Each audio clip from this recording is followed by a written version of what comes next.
Shalom, mes bien-aimés dans le Seigneur. Que Dieu vous bénisse partout où vous êtes. Je vous salue au nom de notre Seigneur Jésus-Christ, qui est notre Sauveur, qui est notre tout, parce que lui est tout pour nous. C'est lui qui a accompli tout ce que nous avons besoin. Tout ce que l'homme a besoin se trouve entre les mains de notre Seigneur Jésus-Christ. C'est pour cela, croyez en lui. Croyez en lui et vous ne serez jamais déçus. Il n'a jamais déçu quelqu'un. Tous ceux qui ont crié au Seigneur, ils ont vu la main de l'Éternel opérer et agir dans leur vie. Et lorsqu'on parle de tous ceux qui ont crié en lui, on parle de croire, avoir la foi en lui. Donc, il faut vraiment comprendre quand on parle de tous ceux qui ont crié en lui, de tous ceux qui ont donné leur vie en lui, tous ceux qui ont la foi que je n'ai pas donné ma vie en vain. Donc, j'ai donné ma vie à celui qui est supérieur de moi, à celui qui est capable de faire de grandes choses dans ma vie. À celui qui est le créateur de ma vie. Donc, pour bien dire, j'ai remis ma vie entre les mains de celui qui l'a créé, afin que lui puisse me conduire, me diriger selon ses pas. Donc, croyez en lui et vous ne serez jamais déçus. Parce que c'est un papa très, très merveilleux.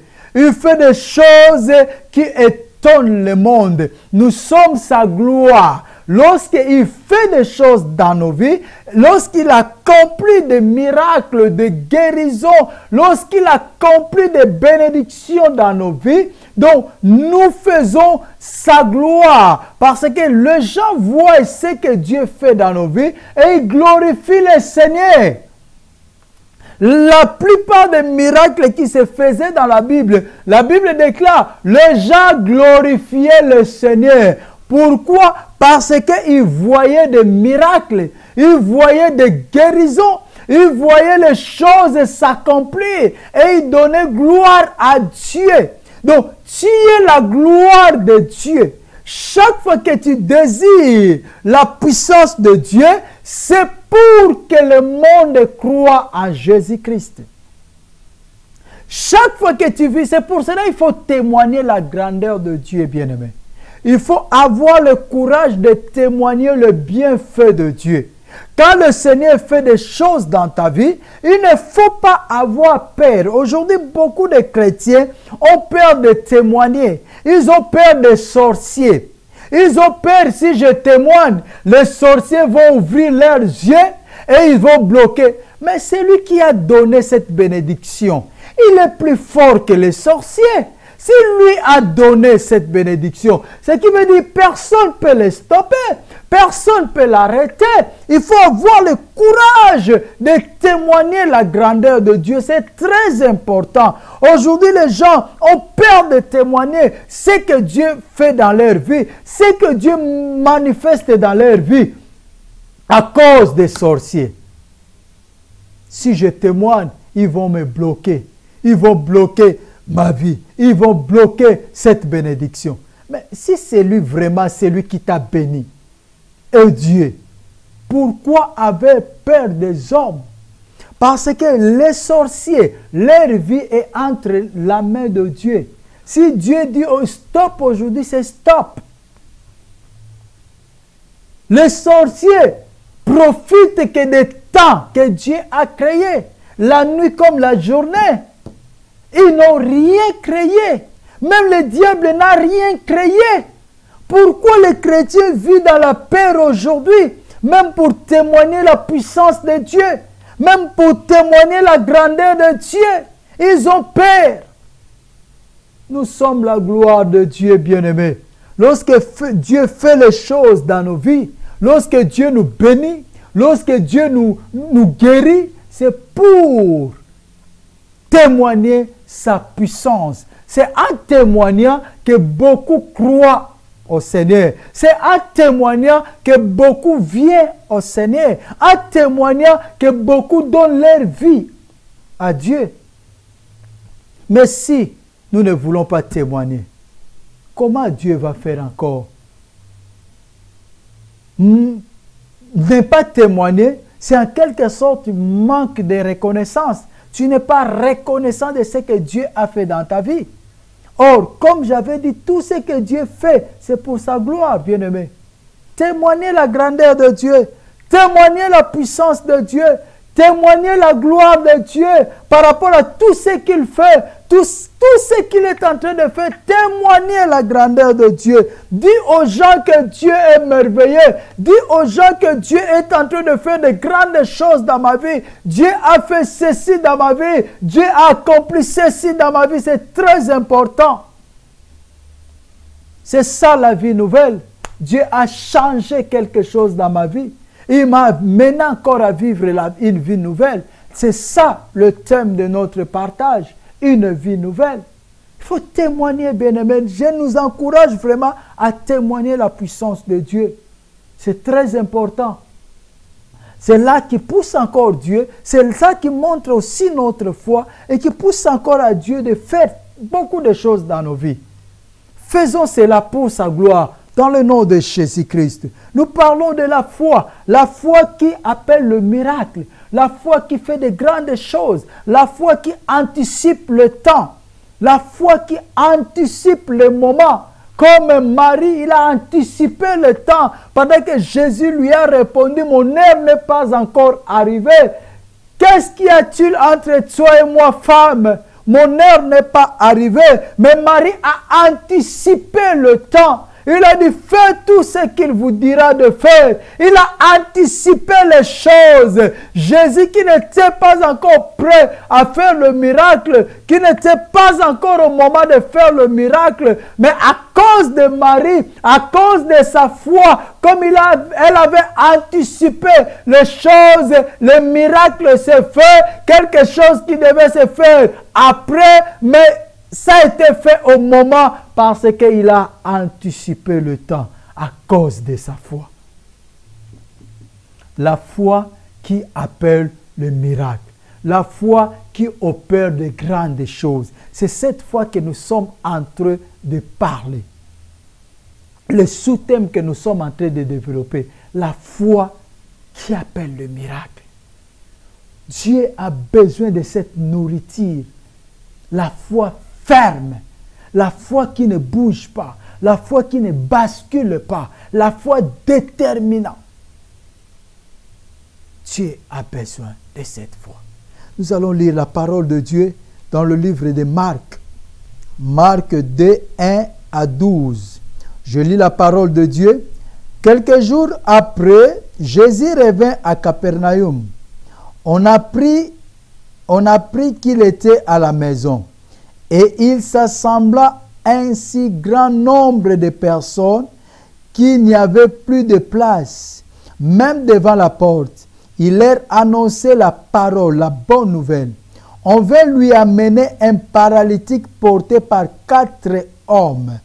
Comme il ne pouvait le lui présenter à cause de la foule, ils découvrirent le toit au-dessus de l'endroit où se tenait Jésus. Et ils descendirent par cette ouverture le lit sur lequel le paralytique était couché. Jésus, voyant leur foi, dit au paralytique, « Mon enfant, tes péchés te sont pardonnés. » Il y avait là quelques scribes qui étaient assis et qui raisonnaient en eux-mêmes. Comment celui-là parle-t-il ainsi? Il blasphème. Qui peut pardonner le péché si ce n'est Dieu seul? Jésus connut aussitôt par son esprit leur raisonnement intérieur et leur dit, pourquoi faites-vous de tels raisonnements dans vos cœurs? Qu'est-ce qui est plus facile de dire au paralytique, tes péchés sont pardonnés, ou de dire, lève-toi, prends ton lit et marche?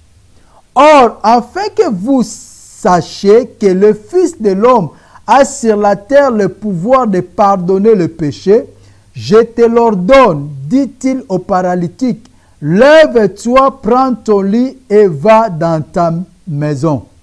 Et à l'instant, il se leva, prit son lit et sortit en présence de tous, de sorte qu'ils étaient hors d'eux-mêmes et glorifiaient Dieu en disant, nous n'avons jamais rien vu de pareil.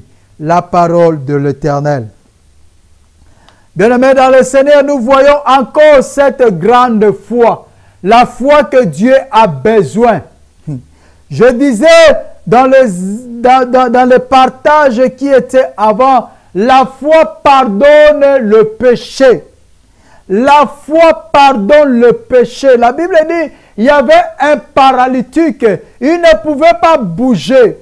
Mais il y avait tout autour de lui des hommes, 4 personnes qui ont entendu parler de Jésus. Et ces hommes ont activé leur foi. Je parle de la foi qui fait des miracles, bien-aimés. Je ne parle pas de la foi qui doute. Je ne parle pas de la foi déséquilibrée. Je ne parle pas de la foi insuffisante.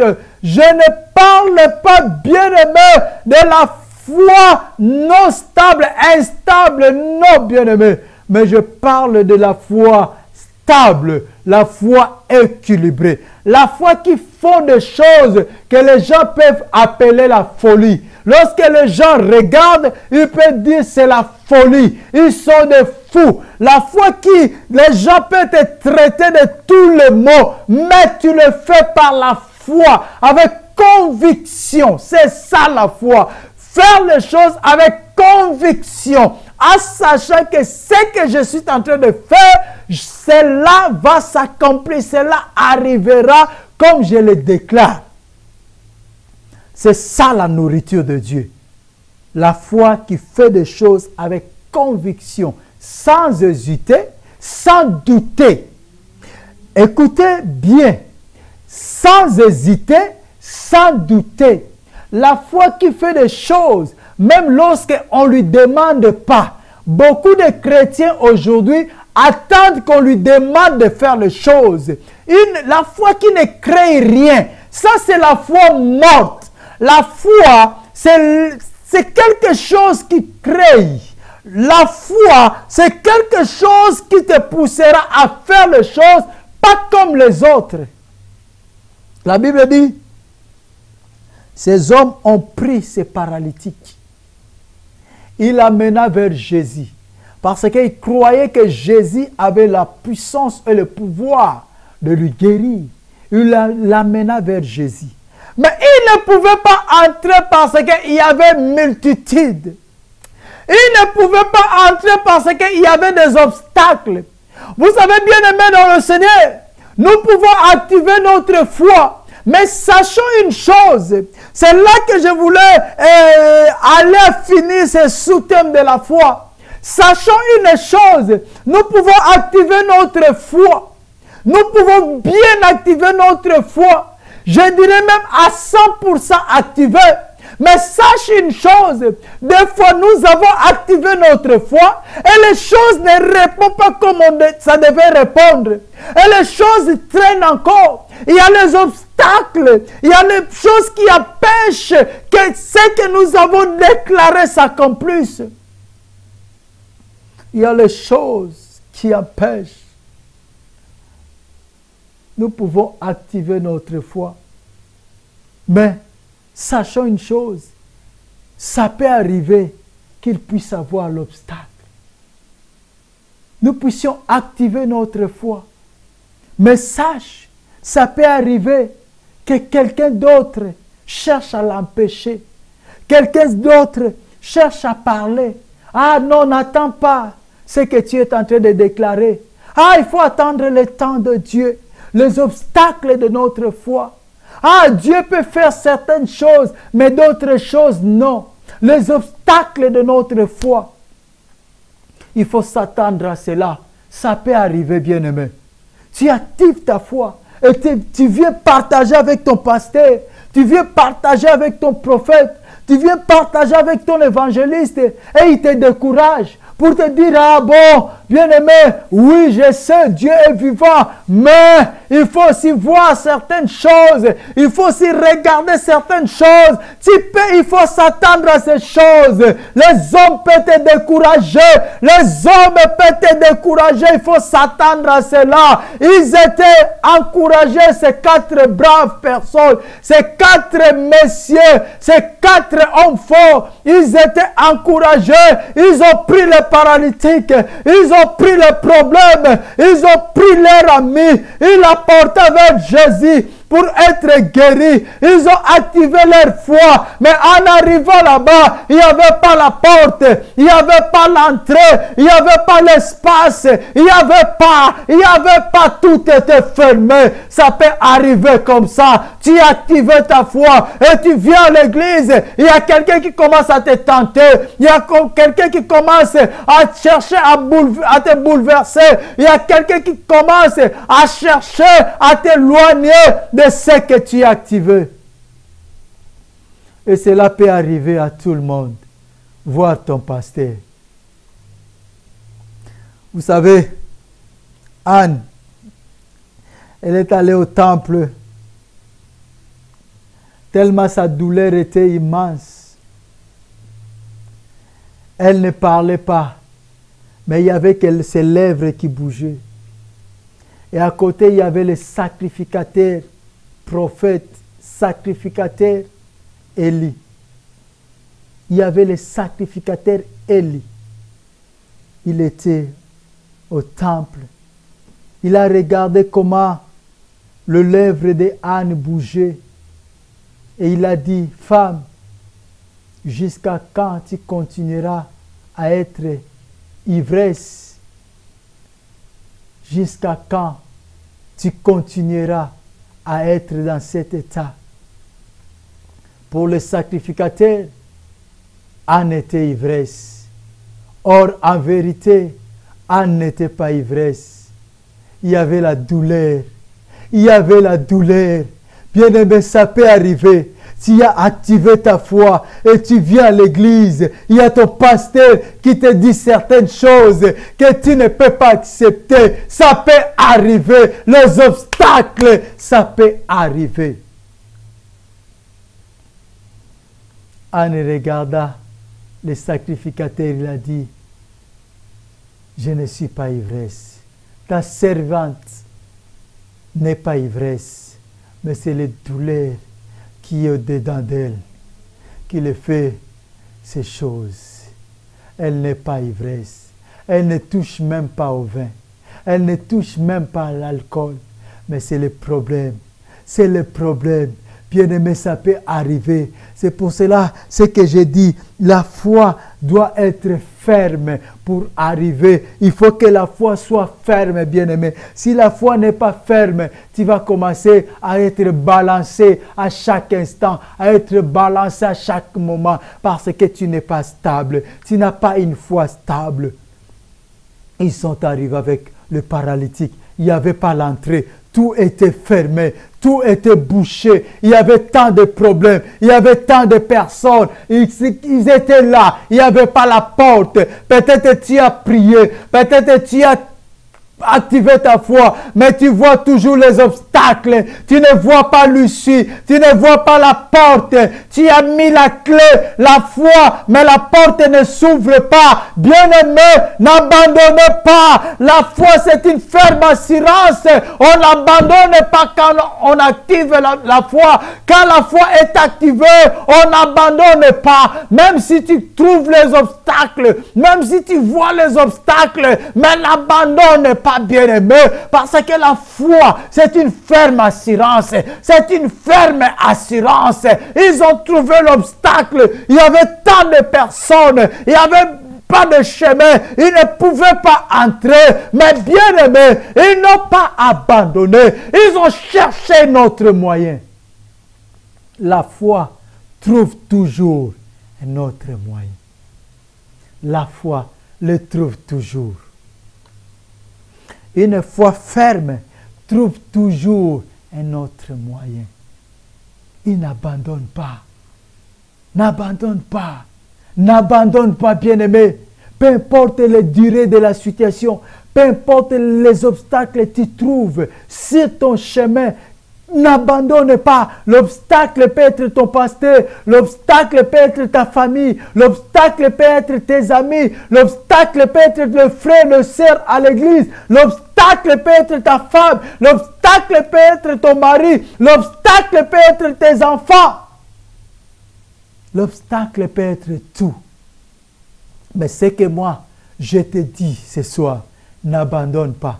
Peu importe l'obstacle, n'abandonne pas. Et ne sois pas agressive devant l'obstacle. Bien aimé, il y a beaucoup de personnes, ils ont activé leur foi, mais lorsqu'ils rencontrent l'obstacle, ils deviennent agressifs. Ils commencent à prendre soin de l'obstacle. Ils commencent à s'occuper de l'obstacle au lieu de voir au lieu de chercher à arriver à ce qu'ils avaient besoin, à arriver à ce qu'ils avaient désiré, au lieu de regarder l'objectif, ils commencent à regarder l'obstacle, ils commencent à passer le temps avec l'obstacle. Non, bien-aimés, ces gens, ces 4 personnes, ils n'ont pas allé pour bousculer les gens, pour frapper les gens, pour chercher à bousculer les gens, pour trouver le passage. Non, la foi trouve toujours les moyens d'entrer. La foi, parce que c'est la clé. C'est la clé. C'est toujours pour ouvrir la porte. Ils n'ont pas bousculé les gens. Ils n'ont pas poussé les gens. Beaucoup de personnes, des chrétiens aujourd'hui, ils viennent pour arriver, il a besoin de pousser, mettre les gens à côté. Non, laisse chacun dans son endroit. Active ta foi et ta foi te montrera d'autres chemins. Laisse chacun dans son endroit. Tu n'as pas besoin de bousculer les gens. Tu n'as pas besoin de faire certaines choses. Il y a même aujourd'hui ceux qui cherchent à être élevés. Ils vont critiquer les autres. Ils vont créer même des mensonges contre les autres. Ils ont le système. Casse-toi, moi je passe. Non, la foi n'a pas ce système. La foi ne pousse pas les gens. La foi ne brutalise pas les gens. La foi ne casse pas les gens. Mais la foi cherche toujours le moyen pour accomplir les choses. Tout le monde était dans sa place. Tout le monde, chacun était à sa place. Mais ces 4 hommes ont cherché l'autre chemin. Ils ont cherché d'autres moyens pour arriver. Parce que leurs yeux, leur foi étaient fixés vers l'objectif. L'objectif, c'était d'arriver là où était Jésus. La Bible dit, ils ont enlevé le toit. Ils ont utilisé d'autres moyens pendant que les gens étaient en bas. Et ils ont monté en haut. La foi, pousse ta foi en haut. Et ne restez pas dans le superficiel. Ne restez pas dans les choses normales. Ne restez pas avec la foi normale. Mais va au-delà. C'est le temps des aigles. Monte avec ta foi. Ils ont enlevé le toit. Ils ont trouvé l'autre moyen pour entrer. Alléluia. Ils ont trouvé une autre porte. Pendant que l'entrée était bouchée. Ils n'ont pas eu le temps de dire aux gens, mettez-vous à côté, nous on va passer, comme font tant de personnes aujourd'hui. Moi je vais passer, mets-toi à côté. Ils créent des problèmes pour mettre les autres à côté. Pour arriver, ils créent les mensonges pour mettre les autres à côté. Pour arriver, non. Bien aimé, ça ce n'est pas la foi. C'est pour cela que tu arrives aujourd'hui et demain, comme la vérité finit toujours à être vue, et demain, les gens vont comprendre la vérité. Ils vont commencer à dire, ah, tu avais fait ceci pour ton succès. Tu as écarté les autres en utilisant le mensonge au lieu d'utiliser la foi. Utilise ta foi, bien-aimé. Ce n'est pas le mensonge. Tu peux mentir aux gens aujourd'hui, mais sache que ça ne restera pas caché. Les gens vont découvrir toujours la vérité. Tu n'as pas besoin de bousculer les autres pour passer, mais tu as besoin de chercher l'autre moyen. S'il y a les personnes, parce que ces gens-là écoutaient la parole. Ils étaient là pour écouter la parole. Ils étaient là pour écouter Jésus, pour passer au-delà. Tu n'as pas besoin de bousculer les gens. Tu n'as pas besoin de mettre mal à l'aise les gens. Tu n'as pas besoin de compliquer la vie des gens. Non, bien-aimé. Mais tu as besoin de ta foi. Active ta foi et la foi va te montrer comment arriver, comment utiliser d'autres moyens, comment sans bouger les gens, sans parler mal des gens, sans créer des problèmes aux gens, sans compliquer la vie des gens, comment tu vas arriver, comment tu vas atterrir, comment tu auras le succès, comment tu auras la guérison, comment tu auras le miracle. La foi, si ta foi est activée, la foi va te montrer quel est le moyen que tu vas suivre, quel est le chemin que tu vas suivre pour arriver. On l'a fait entrer. Et la Bible dit, lorsque Jésus l'a vu, il a dit, tes péchés sont pardonnés. Par la foi, les péchés sont pardonnés. Parce que les conditions de cet homme, si nous regardons la Bible, les conditions de cet homme étaient liées à quelque chose. Et ce quelque chose était lié à quelque chose. Et ce quelque chose était le péché. Quelque chose était le péché. Si nous regardons le juge, nous allons bien comprendre. Le livre des juges dit, chaque fois que le peuple péchait, Dieu frappait. Chaque fois que le peuple péchait, il y avait quelque chose, la malédiction. Il y avait quelque chose qui arrivait au peuple. Des fois, ils vont à la guerre, ils échouent. Chaque fois que le peuple péchait. C'est pour cela que Jésus a commencé pour dire, tes péchés sont pardonnés. Donc tu es purifié. À cause de la foi. À cause de la foi, bien-aimé.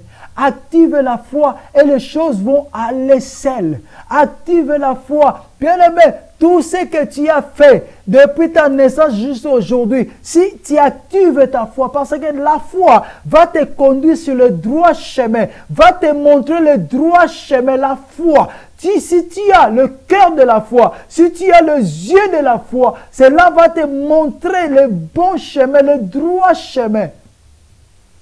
Parce que la foi va t'ouvrir les yeux spirituels, les yeux qui voient la lumière là où il y a les ténèbres, les yeux qui voient les choses différentes des autres, les yeux qui voient la vérité et non la réalité. Parce que nos yeux voient la réalité, mais les yeux de la foi voient la vérité. C'est différent de nos yeux. Nos oreilles écoutent la réalité, mais l'oreille de la foi écoute la vérité. C'est différent, bien-aimés. Ne restez plus à troubler les autres. Ne restez plus à compliquer la vie des autres pour avoir du succès, pour avoir la guérison, pour avoir la bénédiction. Non, bien-aimés. Ne restez pas, bien-aimés, à créer les problèmes aux autres, mais active la foi et la foi va te montrer un autre chemin.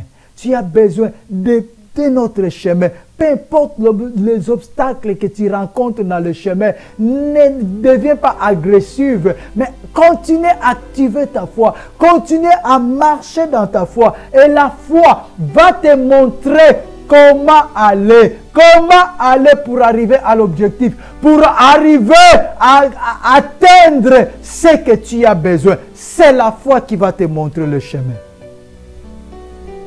Et si tu as compris le message, commence à l'activer maintenant. Commence à voir tout ce que tu as eu comme obstacle. Si c'était ta famille, si c'était ton pasteur, si c'était ton église, si c'était tes frères et tes sœurs à l'église, tes frères et tes sœurs maternelles ou paternelles, tes cousins, ainsi de suite. Si c'était les gens, commence à leur pardonner maintenant. Ne regarde plus le temps que tu as donné à s'occuper d'eux. Ne laisse plus ton temps passer inutilement. Active ta foi et va au-delà. va au-delà, va avec l'aigle, les ailes de l'aigle, monte au-delà, monte par-dessus d'eux, monte par-dessus d'eux, ne les regarde plus, ne les regarde plus, laisse-les, les aussi ont besoin de certaines choses, mais toi va au-delà, alléluia, anticipe ton temps, au lieu d'attendre que la porte s'ouvre, au lieu d'attendre que le chemin soit fait, va au-delà du chemin, va au-delà de ce qui est normal, va au-delà de ce qui est présenté, va au-delà de ce qui est fait, va au-delà. Comme ces 4 hommes, ils ont allé au-delà. Et leur foi a créé les choses. Leur foi a créé les miracles. Leur foi a créé la guérison. Commence à déclarer maintenant. Commence à déclarer maintenant. Et regarde comment les choses vont changer. Regarde comment les choses vont aller mieux. Commence à activer maintenant cette foi. Dans le nom de Jésus. Père, je prie à tous ceux qui sont maintenant actifs dans leur foi. Oh Père, accomplis les choses dans le nom de Jésus. Tous ceux qui ont suivi ce thème de la foi, ce sous-thème de la foi, et ils ont compris, ils ont activé leur foi, opèrent de grandes choses dans leur vie, dans le nom de Jésus, afin qu'ils puissent témoigner la grandeur de ta foi, de toi. La grandeur, Seigneur, de l'activation de la foi dans le nom puissant de Jésus. Gloire soit rendue à toi, le Dieu merveilleux, qui nous accorde le temps merveilleux, qui continuera à nous les accorder pour continuer à parler de toi, l'unique et le véritable, le Dieu de notre salut. Dans le nom puissant de Jésus, que la paix du Seigneur demeure dans vos maisons, dans vos vies, dans le nom puissant de Jésus-Christ. Amen. On se revoit à la prochaine occasion que Dieu va nous accorder. Restez dans la paix du Seigneur, dans le nom de Jésus-Christ. Amen.